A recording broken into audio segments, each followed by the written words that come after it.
ئێمە ئەمڕۆ لەسەر سەرۆکایەتی پەرلەمانی کوردستان کۆبووینەوە لەگەڵ فراکسیۆنەکانی پەرلەمانی کوردستان چونکە نیازمان وایە ڕاستەوخۆ لە دوای 2.5 دەست بە دانیشتنەکانی پەرلەمانی کوردستان بکەینەوە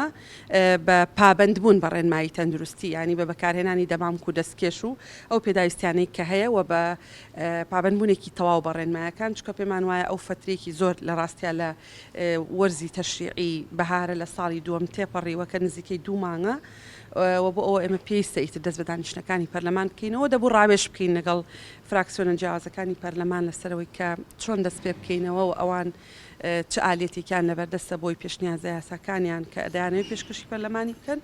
بتوانن پێشکەشی سەرۆکایەتی بکەن. ئێمە هەر اتفاقمان کرد لەسەرەوەی لەگەڵ فراکسیۆنەکانە بەیەکەوە دانیشین ئەولەویەت تەحدید دەکەین یعنی ئەو فراکسیۆنانەی کە لە دەسەڵاتن و حیزبەکانیان لە دەسەڵاتە ئەو فراکسیۆنانەشی کە لە ئۆپۆزیسیۆنن ومان اتفاق کردەوە بۆ دیاریکردنی ئەولەویەت بەیەکەوە ڕاوێژ دەکەین کە چی گرنگە و حکوومەتیش خۆی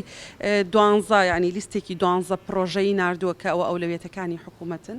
و ئێمەش بۆ خۆمان لە پەرلەمان بێگومان ئەولەویەتەکانی خۆمان تەحدید دەکەین بەڵام هەمومان متفقین لەسەرەوەی کە بێبیر لەوە بکەینەوە ئەو پرۆژە یاسایانە لە پەرلەمانی کوردستان پەسەند کرێکە